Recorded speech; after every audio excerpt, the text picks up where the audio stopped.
Good morning students. आज हम पढ़ रहे हैं नाइन्थ क्लास का जो चैप्टर है वो है मोशन। मोशन में हम पढ़ेंगे डिस्टेंस, डिस्प्लेसमेंट, स्पीड, एक्सेलरेशन। भाई एक्सेलरेशन क्या होती है, स्पीड क्या होती है, यानी कि हम कैसे उस चीज को, मोशन क्या होता है या फिर रेस्ट क्या होता है, इसके बारे में हम डिस्कस करेंगे इस चैप्टर में। तो हम नाइन्थ क्लास का जो है वो चैप्टर है मोशन, फिजिक्स का चैप्टर है ये मोशन। सबसे पहले मैं डेफिनेशन देता हूं मोशन की। मोशन होता क्या है? Motion a body is said to be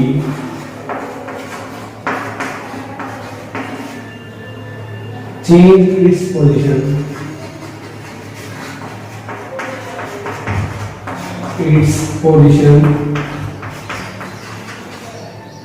with respect to time, with respect to observe या observer,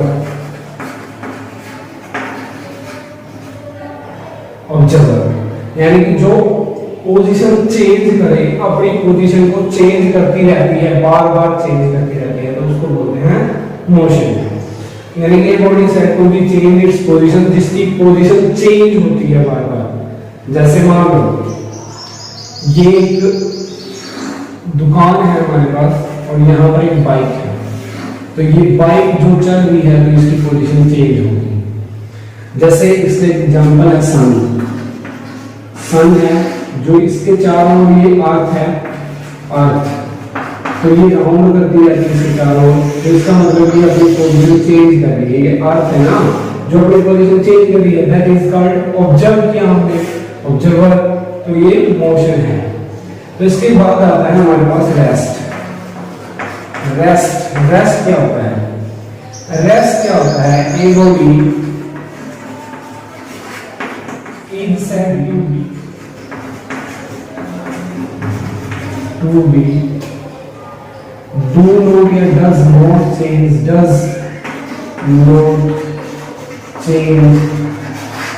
its position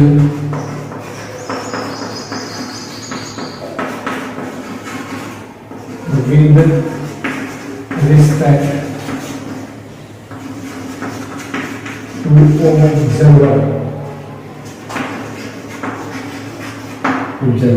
जो अपनी पोजीशन चेंज नहीं करती है, कोई भी चीज हो अपनी पोजीशन चेंज नहीं करेगी। जैसे हमारा होम है, ये होम है, होम वहीं पर रहेगा, ये अपनी पोजीशन चेंज नहीं करेगा।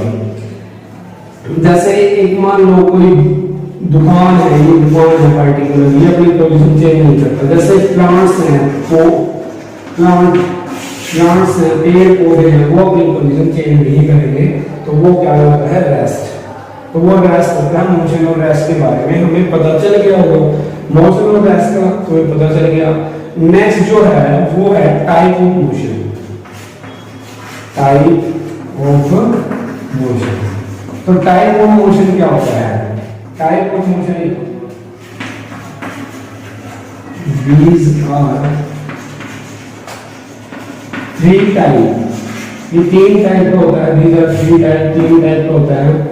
नंबर एक होता है रेक्टिलिनियर मोशन, रेक्टिलिनियर मोशन, और दूसरा होता है circular motion, circular motion. Next जो होता है ऑसिलेटरी,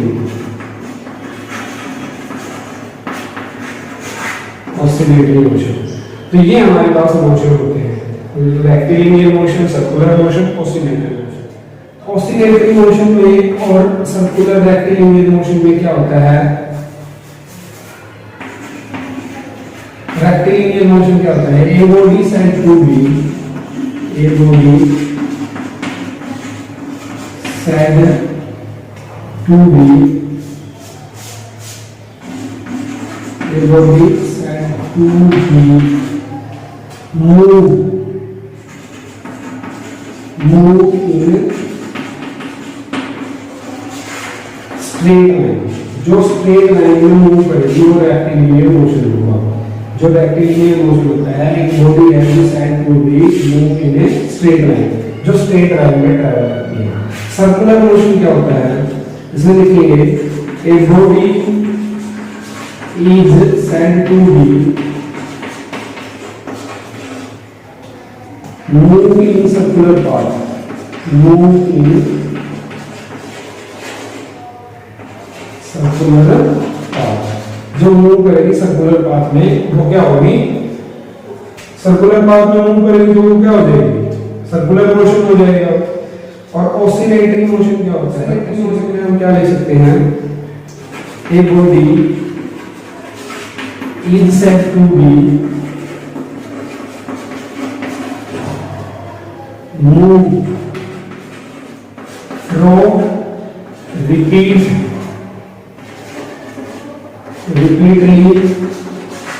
mean position, जो मीन पोजीशन पे होगी, जो बार बार मीन पोजीशन।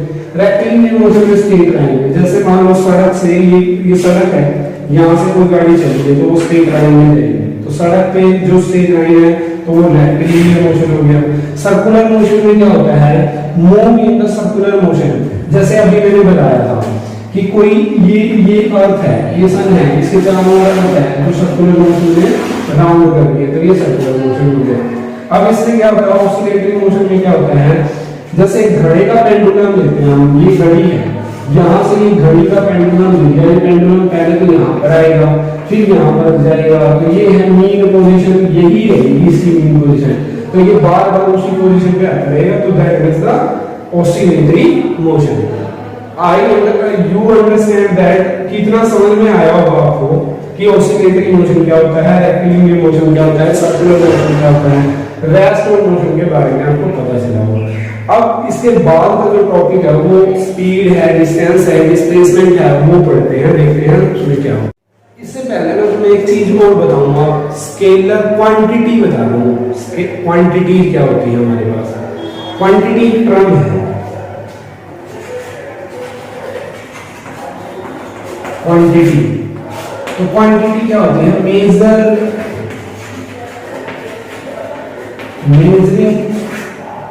मेजरिंग इंस्ट्रूमेंट है, मेजरिंग इंस्ट्रूमेंट,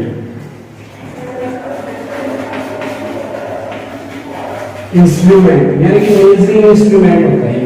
क्वांटिटी जो होती है मेजरिंग इंस्ट्रूमेंट, जो those physical quantity which have measure the object या measuring the object which quantity, तो उसकी मेजर की जाए जिससे क्वांटिटी, वो क्वांटिटी होती है।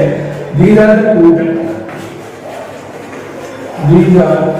To type,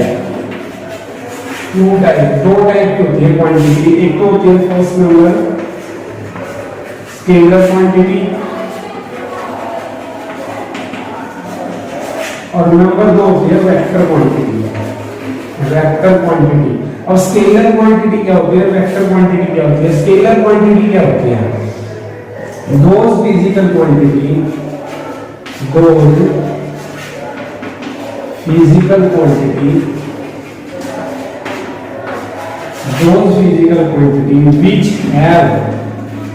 which have only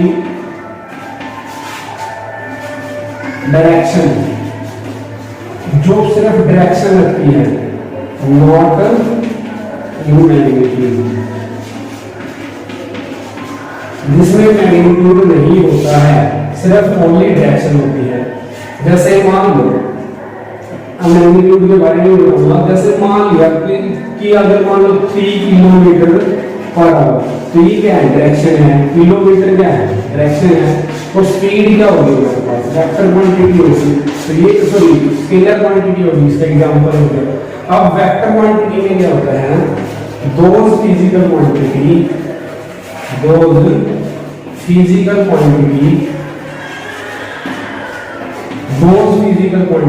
which have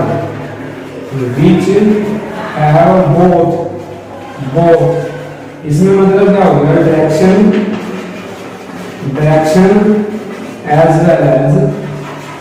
as well as magnitude,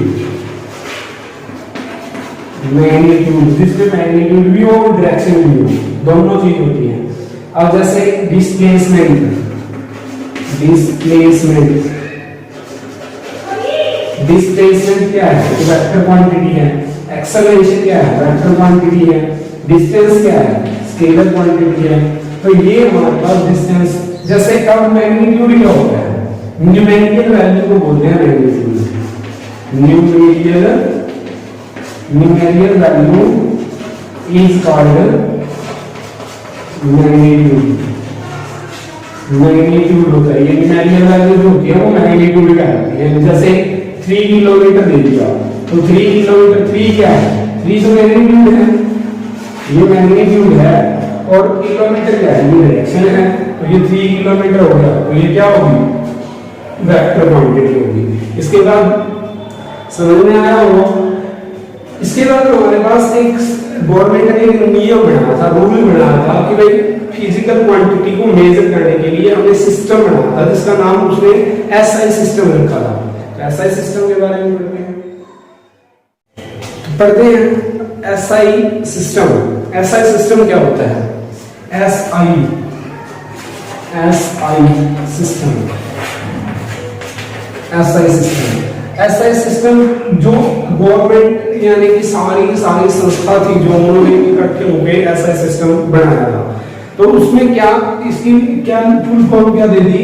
standard international, यानी कि इंटरनेशनल सिस्टम, इंटरनेशनल सिस्टम इसकी यूनिट दे दी। तो यहां पर हमारे पास 3 यूनिट बनाई गई थी। एक तो बनाई गई थी एमकेएस, सीजीएस और एफपीएस। तो 3 यूनिट बनाई गई थी एफपीएस। तो ये तो था metre kilo second, metre kilogram second. तो एक ये यूनिट बनाई थी। सीजीएस की बनाई थी centigram centimetre gram second, centimetre gram second, centimetre gram second. FPS की यूनिट बनाई थी फुट पाउंड और सेकंड। तो यहां पर जो मीटर, ये लेंथ की यूनिट बनाती है भाई। लेंथ को मेजर इसी चीज में किया जाएगा कि भाई लेंथ को जो मेजर करेंगे तो मीटर में, सेंटीमीटर में और फुट में। तो वेट की यूनिट ये बना दी थी, ये वेट की यूनिट बना दी, वेट। तो वेट की यूनिट बना दी कि भाई किलोग्राम में, ग्राम में और पाउंड में मेजर करेंगे। टाइम यूनिट सेकंड बना दी, ये टाइम यूनिट बना दी कि भाई टाइम यूनिट सेकंड होगी। तो एज ए कंट्री यानी कि अगर देखा जाए तो एमकेएस सिस्टम और सेंटीमीटर सिस्टम, इनके आधार पर इनको यानी कि डिवाइड किया गया था, एक इंटरनेशनल सिस्टम बनाया गया था। अब जैसे किसी चीज की यूनिट क्या है उसके बारे में बताएंगे, क्या जैसे मीटर है, स्पीड की यूनिट क्या है, तो उसके बारे में भी हम पढ़ेंगे। तो अब देखिए आगे नेक्स्ट टॉपिक जो हमारा वो है डिस्टेंस एंड डिस्प्लेसमेंट। तो पहले पढ़ते हैं डिस्टेंस क्या होती है। डिस्टेंस के बारे में हम यानी कि जो एक्चुअल पाथ होता है ना, टोटल पाथ जो हम कवर करते हैं। मान लो यहाँ से जो दूरी है, हम कहाँ जा रहे हैं, जेल से कैथा गए, तो वो डिस्टेंस है, कितनी दूरी है। और initial point two final point तक पहुंचना ही क्या है, डिस्टेंस है। तो डिस्टेंस की डेफिनेशन लिखते हैं, क्या लिखेंगे? Actual path of length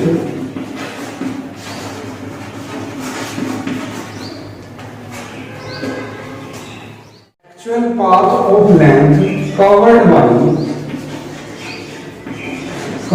by a moving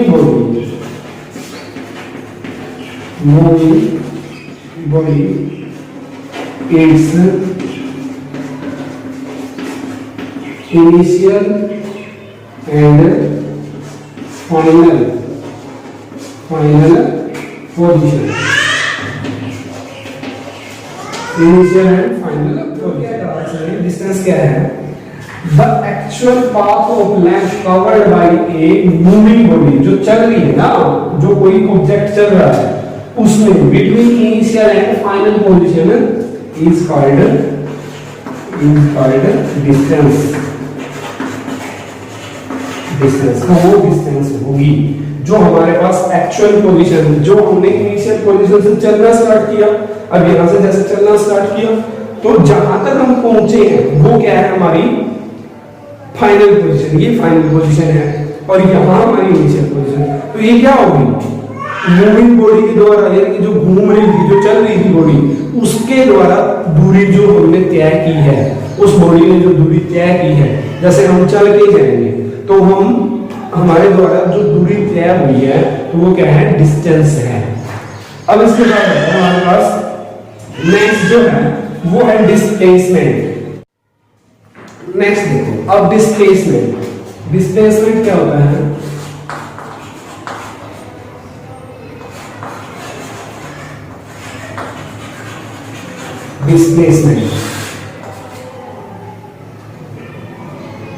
displacement में क्या होता है? जो शॉर्टेस्ट पाथ, द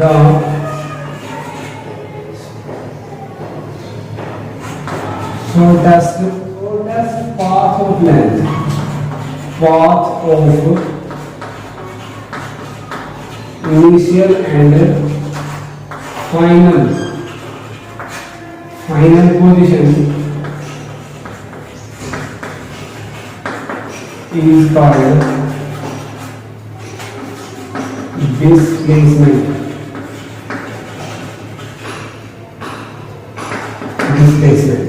तो शॉर्टेस्ट पाथ यानी कि डिस्टेंस का शॉर्ट रास्ता। अब देखो, एक व्यक्ति यहाँ पर है, ए पॉइंट पे है, इसको जाना कहाँ है? बी पॉइंट पे, फिर इसको जाना है सी पॉइंट पे। तो ये पहले कहाँ जाएगा? बी पॉइंट पे जाएगा और फिर कहाँ पहुंचेगा? सी पॉइंट पे पहुंचेगा। तो ये सी पॉइंट पे, ये तो क्या होगी? एक्स, और ये क्या होगी? एक्स। तो यानी कि इसकी टोटल डिस्टेंस कितनी होगी? टोटल डिस्टेंस जो होगी वो क्या होगी? x प्लस x, तो क्या होगी? 2x। तो ये तो हमारे पास टोटल डिस्टेंस होगी। अब इसने क्या किया कि मैं शॉर्ट रास्ता बना दिया कि ये सीधा कहां पहुंच जाए? सी पॉइंट पे पहुंच जाए। तो ये क्या हो जाएगा? ये 2x बाई 2x में से या तो x बाई 2 निकाल दो या फिर x निकाल दो या फिर जो भी है इसका जो डिस्टेंस होगा वो निकलेगा। जैसे मान लो ये 4 है, तो अब इसको निकाल के देखते हैं। 3 का स्क्वायर प्लस 4 का स्क्वायर इक्वल टू कितना आ गया? AC का स्क्वायर। तो ये कितना हो गया? 9 प्लस यहाँ पर 16 इक्वल टू AC का स्क्वायर। यहाँ पर ये कितना हो गया? 25 इक्वल टू AC का स्क्वायर। तो यहाँ पर अंडररूट कर दिया, यहाँ पर अंडररूट कर दिया, ये तो कैंसिल हो गया। तो AC की वैल्यू कितनी आ गई बेटा? 5 सेंटीमीटर, यानी कि 5 मीटर। तो ये 5 मीटर चला। अगर यहाँ पर चलता, ये कितना चलता? 3 मीटर ये और 4 मीटर ये, तो 7 मीटर चलता। तो ये अब कितना चलेगा? 5 मीटर। तो 2 मीटर कम हो गया, तो इसीलिए मैंने 2x में से 2 माइनस कर दिया, बस यही बात है। तो ये क्या हो गया? डिस्प्लेसमेंट। तो डिस्प्लेसमेंट और डिस्टेंस समझ में आया होगा, क्लियरली पता लग गया होगा। अब इसके बाद जो हमारा यानी कि इसमें डिफरेंस क्या होगा? अब डिफरेंस बिटवीन द डिस्प्लेसमेंट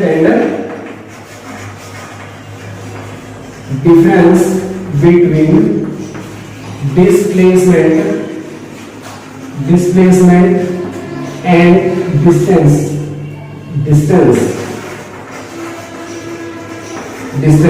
तो डिस्प्लेसमेंट और डिस्टेंस में क्या डिफरेंस है? नेक्स्ट टॉपिक है हमारा जो वो ये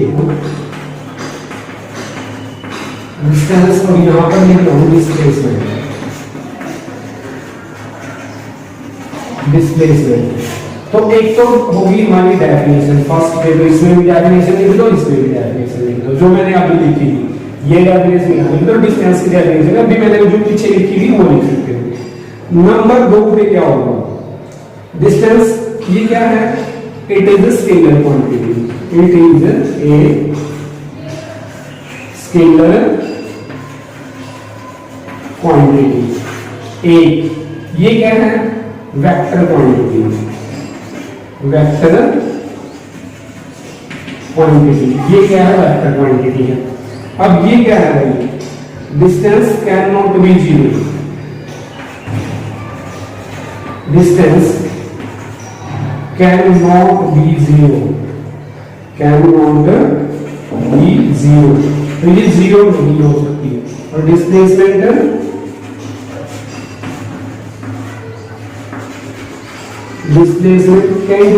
can be zero, can be zero, ये जीरो हो सकती है।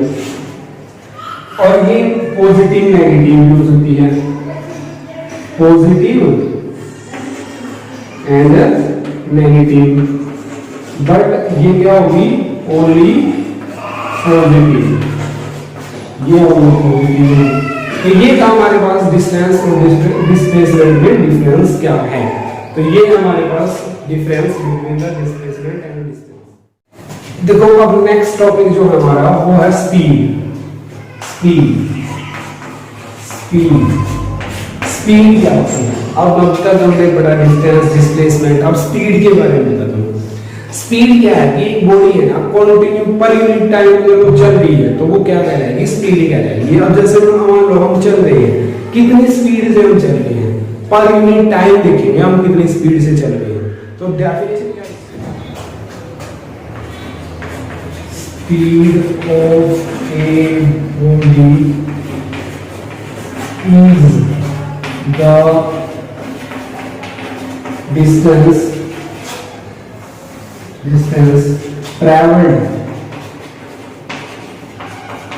traveled by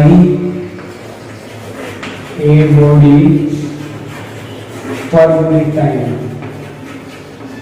unit time, distance traveled by a body per unit time।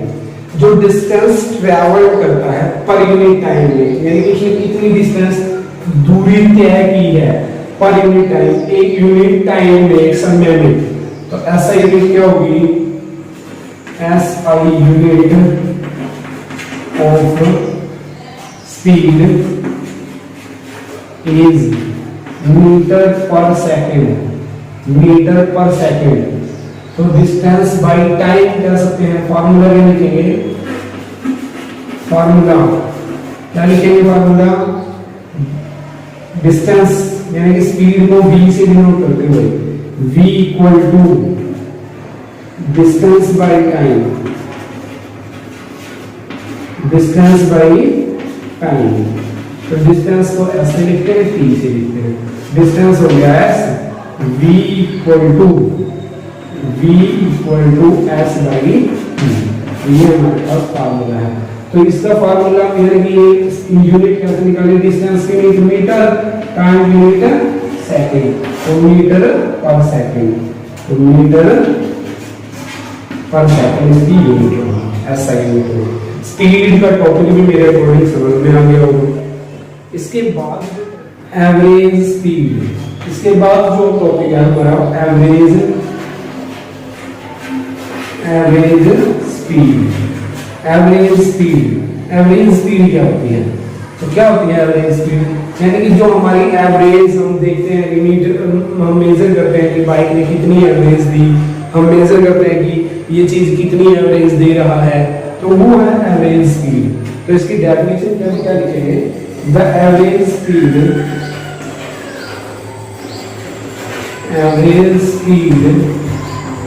Of a body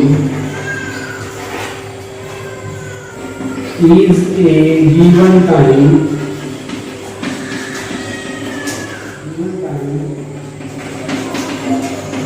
interval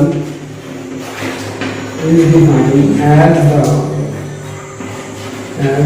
total distance traveled divided by total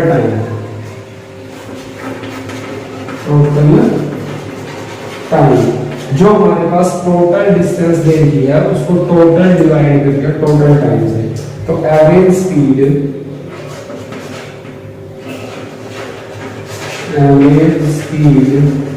equal to total distance by total time.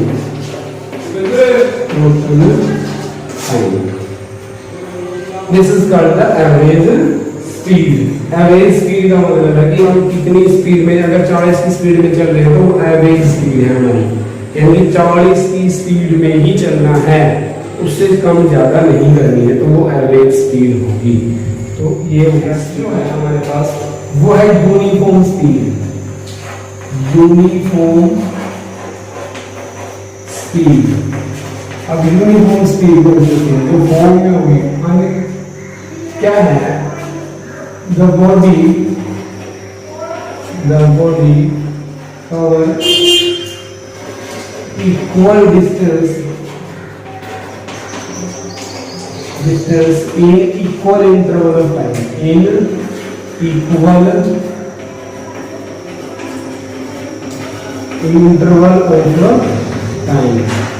जो क्या करेगी, equal distance क्या करती है, cover करती है equal interval of time के बाद में। जैसे देखो मूवी देखते हैं तो क्या होता है, मूवी में क्या होता है कि हाफ एन आवर इंटरवल होता है, तो यहाँ इस साइड में इंटरवल से पहले कितना टाइम लगा, 130, और यहाँ भी कितना टाइम लगेगा, 130। तो ये क्या होगी, इक्वल इंटरवल ऑफ टाइम होगा। तो इतना ही इंटरवल यहाँ पर था, इतना ही यहाँ पर था, तो ये क्या होगा, यूनिफॉर्म स्पीड में चल रही है, यूनिफॉर्म स्पीड में वो गाड़ी चल रही है। तो अब ये यूनिफॉर्म। नॉन यूनिफॉर्म में क्या हो जाएगा, the body cover equal distance in unequal interval of time. तो वो अनइक्वल डिस्टेंस हो जाएगी अनइक्वल इंटरवल ऑफ टाइम में, unequal. Non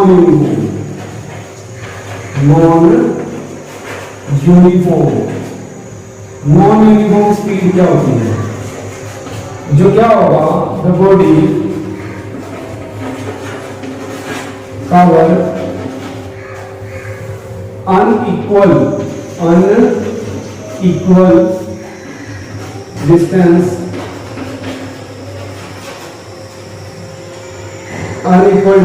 in equal interval of time।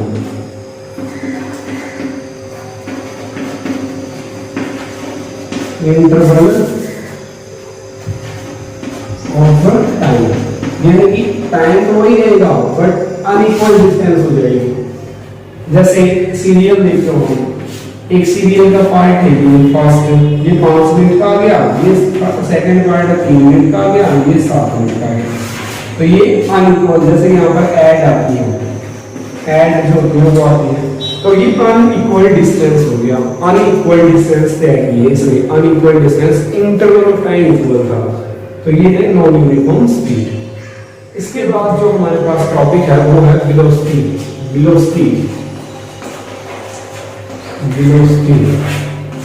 Velocity क्या होती है, तो वेलोसिटी होता है वेग, या जैसे हमारे पास कोई वेलोसिटी है जो स्पीड ही होती है, वैसे तो एक स्पीड को ही वेलोसिटी बोल सकते हैं, बट वेलोसिटी में थोड़ा सा डिफरेंस होता है।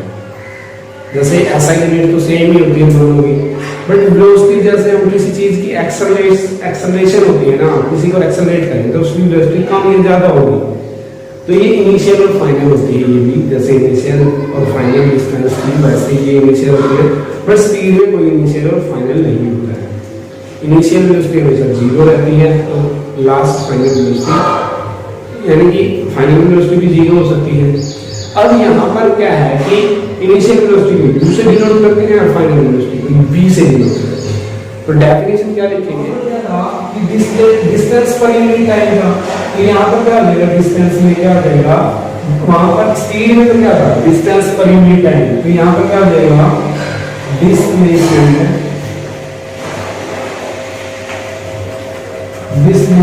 Per unit time, displacement per unit time हो जाएगा, इज कॉल्ड वेलोसिटी। लिख लो बच्चों, इज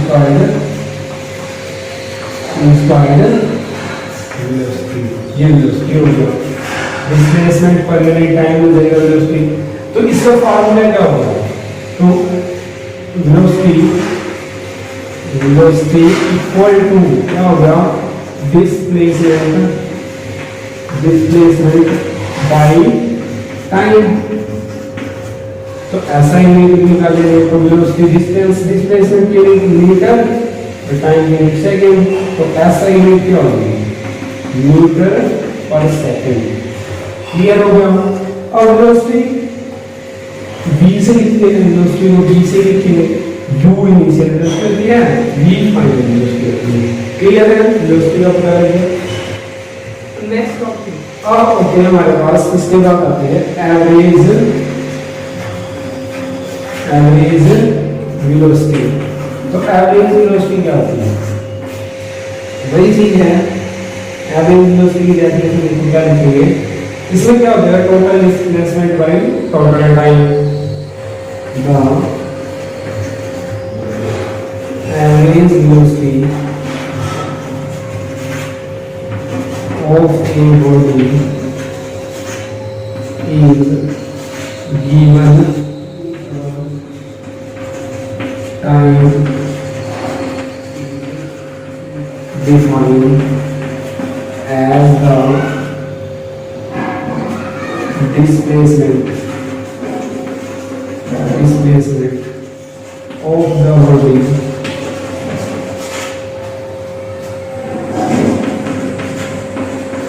divide the total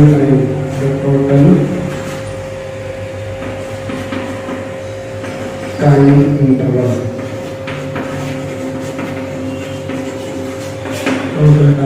क्या होता है कि displacement average velocity v a is और इक्वल टू क्या लिखेंगे, टोटल डिस्प्लेसमेंट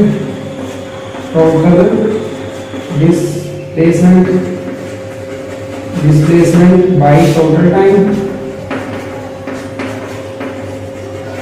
तो ये होगी हमारे पास एवरेज वेलोसिटी। अब इसके बाद है uniform velocity.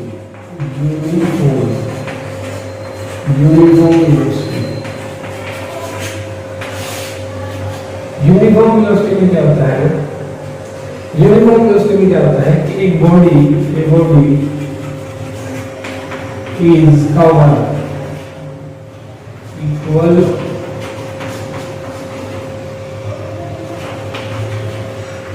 displacement in equal interval of time,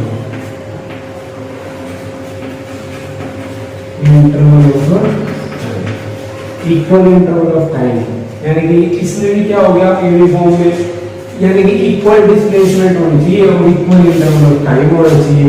जो हमारे पास टाइम दिया हुआ है इंटरवल के बाद वही टाइम डिस्प्लेसमेंट को वही है, तो ये हमारे पास यूनिफॉर्म एवरेज वेलोसिटी। इसके बाद है इनमें दोनों में difference between the speed and velocity, वही चीज इसमें आएगी जो चीज हमने किसमें पढ़ी थी, वो है स्पीड। जो टॉपिक है हमारे पास वो है speed difference between speed and velocity. अब वेलोसिटी देखो, पहले यहाँ पर स्पीड और यहाँ पर वेलोसिटी। अब देखो यहाँ पर क्या होता है, स्पीड का फार्मूला क्या है, डिस्टेंस बाय टाइम। यहाँ पर क्या है, डिस्प्लेसमेंट बाय टाइम। यहाँ पर क्या है, इसकी यूनिट क्या है, वही यूनिट तो एक ही है, डिस्प्लेसमेंट की यूनिट। ये क्या है, स्केलर क्वांटिटी, और ये क्या है, वेक्टर क्वांटिटी। और ये अब देखो फर्स्ट पॉइंट हो गया, सेकंड पॉइंट हो गया, फर्स्ट पॉइंट हो गया, सेकंड पॉइंट हो गया। इसके बाद स्पीड क्या होती है, ऑलवेज पॉजिटिव। ये क्या हो जाएगी, positive and negative also.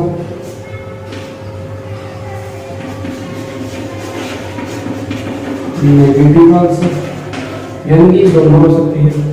It can be 0 और point, it can not be 0।